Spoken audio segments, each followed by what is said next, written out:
Hello everyone, this is AmberAnkNA here. Welcome to my channel. Well, I play a variety of games and do narrations for fanfics. I'm really hoping you enjoy my content. If you do, make sure to comment below, leave a like, and subscribe with the notifications on. Right, until next time, this is AmberAnkNA. Welcome to my channel. So, hi! Chapter 9 time is here of the story well known all around. The only reason now. Chapter 9. Goodbye, old friend.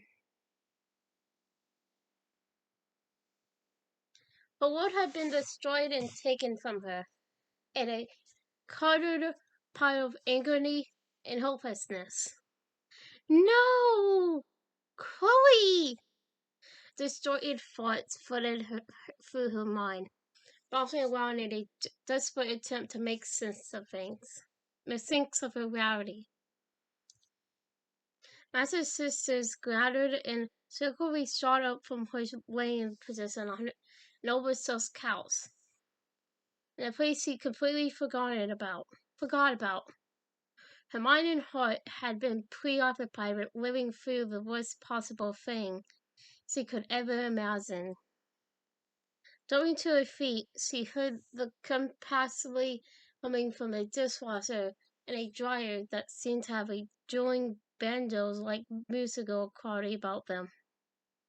Frantically, she sprinted to the kitchen area, searching for the person who had picked her off the concrete prior to losing consciousness.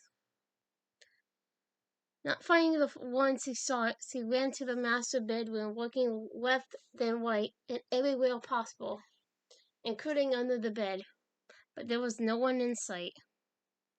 Suddenly, she heard the multiple grunting sounds of a toilet flush and the sink water turn on in the bathroom. Like a bullet from a gun, the freckled brunette shot towards the one room she hasn't yet checked. As he turned the corner, the door opened and she saw the most beautifully adorning and amazing sight she had ever laid her eyes on. With stop in her class, she just stared at the tall, horrid and blue-haired goddess who had a look of both pale and concern hanging on her face. Before the soldier girl could respond, the poet person said, "I wouldn't really go in there, Massey. It literally smells like shit." "Chloe! Chloe!" Master drove headfirst into and on top of her partner, sending her backwards and down to the ground, and chasing a hearty and playful laugh, she dressfully and softly kissed the girl's face all over, taking a deep sniff of her damp blue hair. "You're alive, and we're here together. God damn it!" She heard the love of her life with a strong, crushing, and convicting grip. Her heart didn't want to let her fiancé go. Not then, not ever. "Max, I know. I'm glad you're awake. But you really gotta let me go so I can breathe, please." The girl on top noticed she was perhaps squeezing her partner a little too tightly. Releasing the grip, she helped her best friend to the sitting position. Both girls sat in the floor in the hall with their backs against the wall, staring each other up and down. The silence was fit and a bit awkward, but it was perfect. Neither girl wanted to be anywhere other than right where they were. "Crow," the younger girl started in a whisper. "What happened? I saw you get shot and die. Fuck. It was horrible. She was a bit disconcerted and confused, but her interest was rapidly fading as she sat in the same space as her soulmate. The girl she thought she had lost forever only moments before. I love you, Mass. We're totally and safe. I got you. Let's go sit on the couch. There's a lot we should talk about. The engaged couple hold hands as they help each other up and made their way to the couple's living room area. They sat together, folding their legs behind them, and pivoted their torsos towards one another. Okay, I probably heard something. Sorry about that.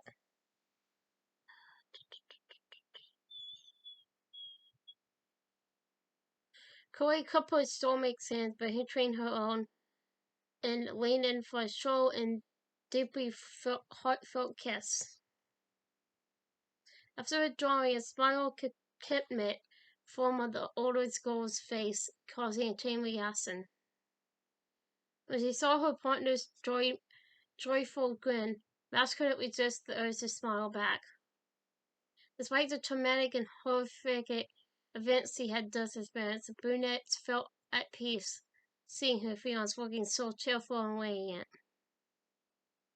"You're so fucking beautiful, Max," Ray said as she released her lover's hand and began tracing her freckles with the tips of her fingers. The smaller girl closed her eyes and enjoyed the calming and blissful sensation that she thought she would never experience again. "I'm so sorry you had to go through that. I saw everything." Opening her eyes and still puzzled by what had transpired, Max responded, "I don't understand what happened. Crow, it felt so real. But we're here now." A terrifying idea crossed the girl's mind as she pulled away and sat straight up.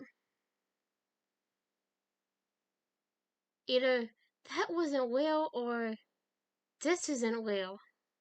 Before you freak, the real beauty urged, we experience was a possible reality in the dream space. We saw pause in right before we jumped. She made it work and feel like one of those two futures that would have played out if she hadn't intervened. She saw what would happen and saved us. Again. As soon as I saw it, my consciousness was sent back to the dark warehouse area where Rachel and I watched the rest of the scene played out. None of it was real. I couldn't do anything until you passed out and left the dream on your own. Maz's heart skipped a beat, forcing her to take a deep inhale, followed by a brief exhale. Releasing all of the inner stress and anxiety that had been building, she felt relieved, and yet anger began forming in her mind. Cole, did you intend to sacrifice yourself without talking to me about it? Like all we've been through? You really were going to take the bullet? Huffing, the small girl folded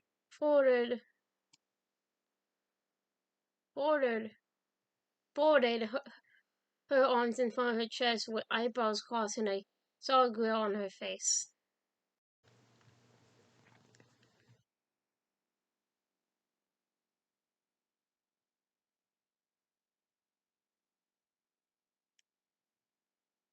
I forgot where I was.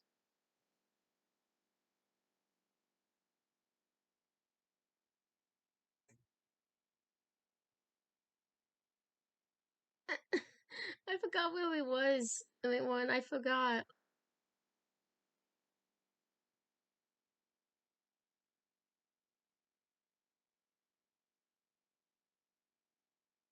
Oh, now I know. I am now. No way.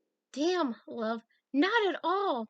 I'm sorry, but I panicked and I thought if I pushed you into our daughter, I could save both of you. I didn't know what would happen, Let's hope for the best. And, well, I was wrong, Mass. Sorry. I'm so damn sorry. The young girl released her arms and dove on top of Fiance. Stop apologizing. I could never stay angry at you. Because I got to spend time, real or not, that beautiful little girl, as fucked up as it was. Her warmth felt amazing. I'm so looking forward to joining our little family. Yeah, she's super special. But Max, I would never forget watching your heart break and seeing you fall apart. I know it was terrible for you, but having to just be an observer as you were hurting and not being able to do anything to comfort or help you, that was not fun. It was fucking horrible. Wait a minute, though. I did make us go through that. See, it was going to be bad, right? I mean, she could have just pulled us back to the warhouse. Max figured it would have been much less traumatic without going through such a dark experience.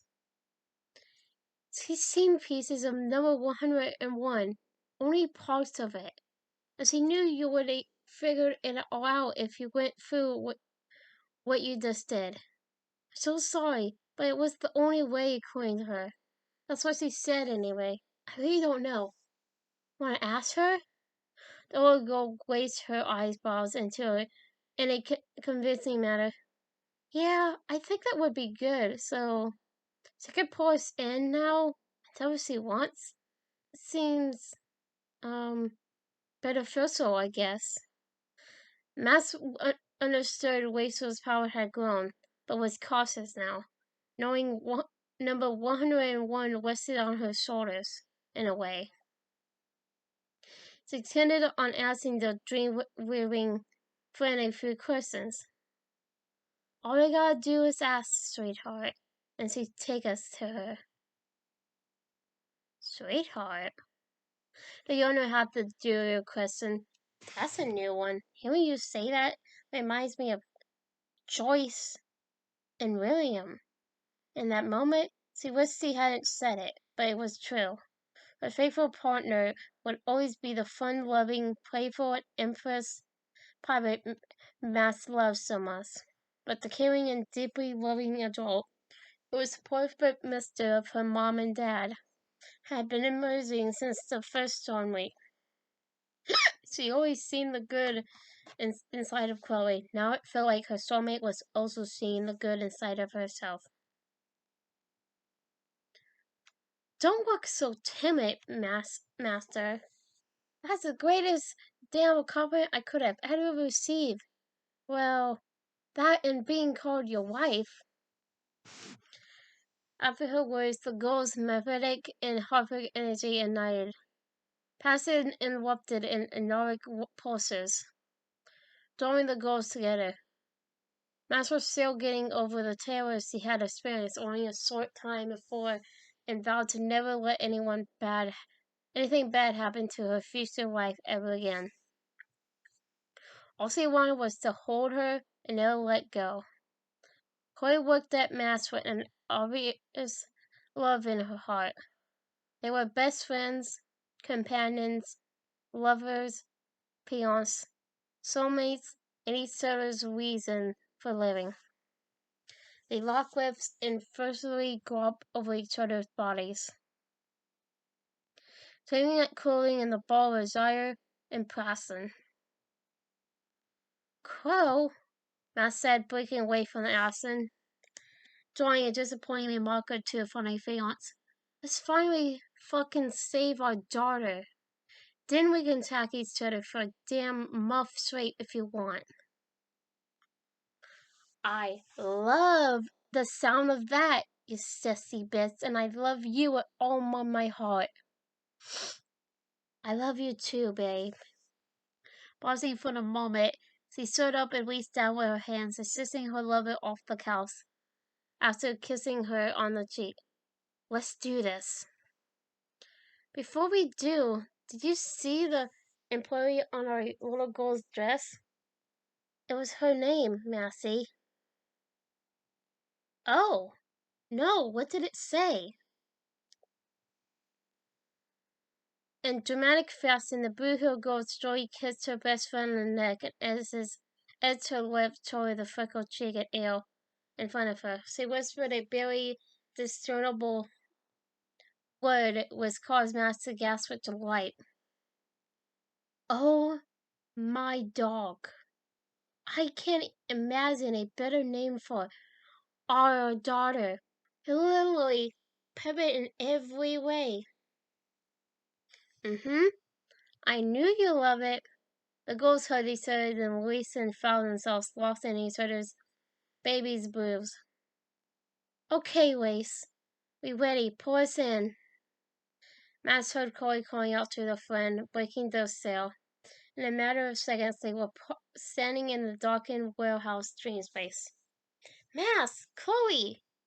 A familiar voice spoke, cutting through the darkness. I try my best to give you space when you're having your romantic roll time together, but you can't just suddenly start banging every chance you get. I'm forced to see that shit every time. Although, I don't mind seeing you two. You're both sussy as hell. Let's feel weird if I was. It's not really my place.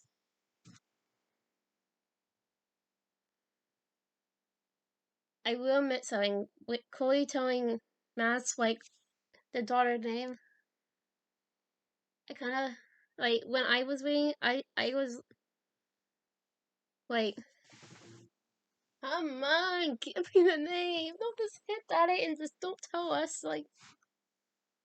I was upset. Trust me. So, anyone that's upset that not being able to know, cause it being mass, Chloe telling mass, and not the audience. I hated it too. Don't worry. Rachel, thank you for saving us. How many times will you be there to keep us safe and alive? Mass felt awkward and didn't really know what to say. She wanted to do more than just really thank the ghostly girl, but it was all she could really do in this situation. Well, we keep saying things, and the few advances of time keep outgetting. I guess that's the word. I think bits and pieces that lead me to believe we have a potential happy future, and we're getting damn close to it. Keeps everyone alive, where the gunshot doesn't even happen. See, Max? The moonnet bubbled. We just have to keep jumping until we figure this out. We found what we're working for. I have no doubt about it. How about that? We're already getting closer. Suddenly, like a light stress being flipped on, it occurred to the younger girl that they had been working at the entire scenario completely alone. Shit. Wait, so you said the one happy ending plays out where the gun is never shot, right? The Dreamweaver nodded in confirmation. Then it's simple. I know how we save our daughter. It briefly crossed my mind. It could briefly crossed my mind. My went while I was laying on the sidewalk doing that fucked up scene. But you were just confirming what I was thinking. Corey's eyes lit up and she gasped her arms around her best friend's torso. It's happening then. I knew you would be able to do it, dork. Supremely nudged her partner, then turned towards the Dreamweaver. Wait, is this what you've seen? Are we on the right track? I can only see small fragments of this future since it keeps chasing. But I know we are all exactly where we need to be to make it happen. I don't know from this point what you're supposed to do, but that everything is matching up with what I've seen. Rachel, as always, stood in front of her friends, looking glorious with a slight tilt of her head and a permanent smirk fixed on her face. So, what I'm saying is, I don't think I can help anymore. It's part of the thing, but all I can do is offer this space for you. She stretched her arms outward in a persisting motion with her palm turned upward. That's all we need. Corey and I will handle the rest. Max walked up to the chest as a girl who nearly matched her in shape and size. She simulated a hug. Her arms passed through the incoming, nearly invisible body and arms of her friend. After the closest possible thing to a hug they could say, Rachel Hagen and kissed the girl on her cheek. A very noticeable cooling sensation formed where the dream-wavy lips had just pressed. Both girls realized similarly that this was the final time they would ever see each other. Thank you for everything, Rachel. We owe you so much, and we will never be able to repay the debt. We'll honor your memory for all eternity. Promise. The former actress placed her lips beside the brunette's ear and whispered soft enough for only Matt to hear. You are welcome. It was my role to play. My final role. By the way. She looked at her blue-headed friend who was out of earshot and waved a goofy grin on her face before continuing. You're pregnant. So, go easy. Yeah? Master's eyes shot open widely in confusion, but the more she thought about it, the more she realized it made sense. She turned her body and motioned for her fiancé to join them. When Corey's approached, Master Wu away, leaving them alone so they could say their final goodbyes. She blew an ill kiss at her fiancé as they passed by. Corey Price. Rachel Amber. The girls stood across from each other. No more than an arm's length, looking into one another's eyes. Blue met hazel, with a love and respect for what their time together meant. The sealed past were a vital part of who they became. Max knows it, and so do I. It's the last time we see each other.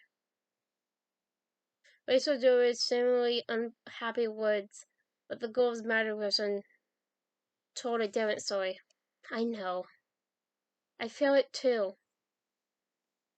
In a time that could seem sad or lonely, the friends recognized how beautiful the moment was for all three of them. The thing they had been through together led to this exact moment in their history. Wait, you ever imagine we'd be here in some dream world? I mean, together? Well, if we broke the cycle, saving countless lives, and now we're saving our daughter. In many ways, it seems like you were just asking me to jump on a moving train with your crazy ass. The girls still to laugh. Then Rachel responded, Yep, so much has happened since then. Yet, I can see it in a vivid detail. She paused and took a deep, unnecessary breath. You know, I really did love you. If I died, I went back and watched how I acted and how unfairly I treated you. I knew how much you cared about me, and I took advantage of that. At first, I hated myself, knowing what I did. It felt like I threw away the future I could have shared with the most amazing person I've ever met. But now I know what I didn't know then. We, if we, if we would have had, if we would have ended up together somehow, I would have been blocking the greatest and deepest love that has ever existed. Chloe, sometimes things happen the way they are meant to. You two. The ghostly girl stopped and pointed at Max, who had her back turned and was far enough away to give them some time alone. You two are yin and yang. You belong together and are connected at the deepest level possible. It's been an honor being able to be a part of this thing. It truly has. Please, thank you. From the bottom of my undeserving heart, thank you. For every moment we went through together. I mean it. I mean that. Every single moment. Even the fuck upset. You see me so many times. Over my eyes and my heart in many ways I never thought possible. Whatever reality you end up in, I wish your happiness doesn't deserve what happened to you. Even now, when I think about what you went through, I shudder, and it makes me want to fucking scream and cry. The dream we gently attempted to place her paw on her blue-haired friend's face. Chloe closed her eyes and lined her lips with the gold serrated forehead. They looked at each other with grateful hearts and nodded to confirm the mutual admiration for wonder. Super mass, Chloe called out, turning towards her fiance. I think it's time we discussed your plan. Walking back over to the two girls, the younger of the three responded, how do you feel about opening other windows to the future? We did it before, and we saw our wedding. It was beautiful and happy. It has to be the future we're working for. She confidently stuck and then continued on. If we concentrate and focus hard enough, I think we have the power to open as many windows as we want to see whatever it is we need to see. Think about it. The future out there sits where we are all safe. The bullet never comes. That means we stop this thing before it's started somehow. We need to quit thinking about saving our daughter in the moment and start thinking about preventing the shooting altogether. We need to find the source of the thought. Even more so, we need to figure out why the shooter was targeting our daughter in the first damn place. Holy shit, Mass. You're a total pacifist. Sucky of fuck. Kind, caring, and you're a goddamn genius. Chloe placed one hand on each of her fiance's cheeks and kissed her on the lips. The embrace didn't last long, but was handled with a force that almost knocked the girl over. A punctured sucking noise echoed through the warehouse as she released her lips. Good luck, ladies. You have the space as long as you need. As you know, time doesn't exist here. You wake up, I don't think much time will have already passed.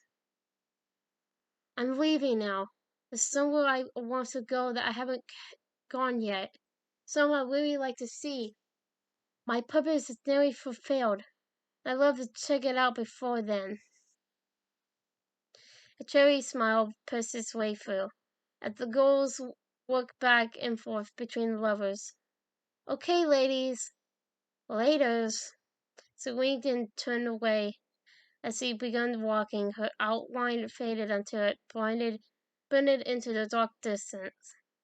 Max and Chloe hugged each other sideways, tossing at the hip, with an arm on each other's backs, and watched as their friend disappeared from the view. Goodbye, Waze. I won't forget you. And that's the end of the chapter. And it's a sad one, to tell the truth. This was the last one. Last one ended with basically Chloe getting shot and turning out it was all just a dream. And this one ending well with basically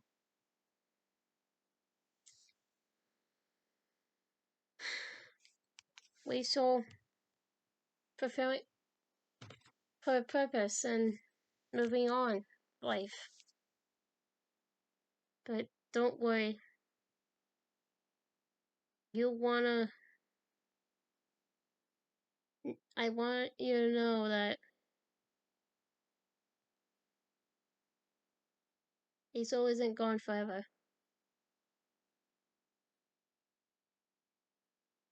You want this? I'll just say that.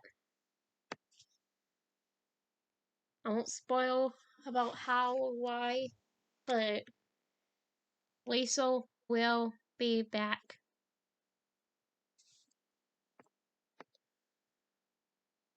Not saying why, not saying how, not saying the reason.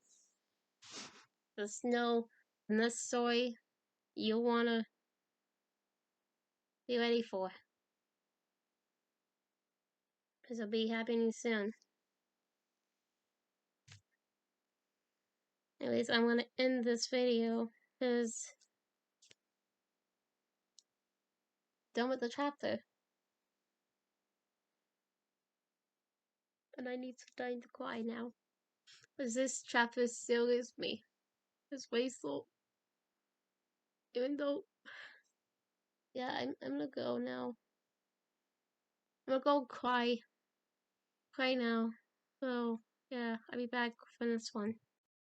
Hi everyone. This is Emma 2000 again. Well, I hope you enjoyed the video. Because, you know, I really did enjoy making it.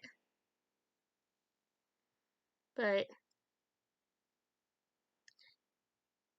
so I hope you enjoyed it. Comment, like, and subscribe with the notifications on down below. Till next time, bye!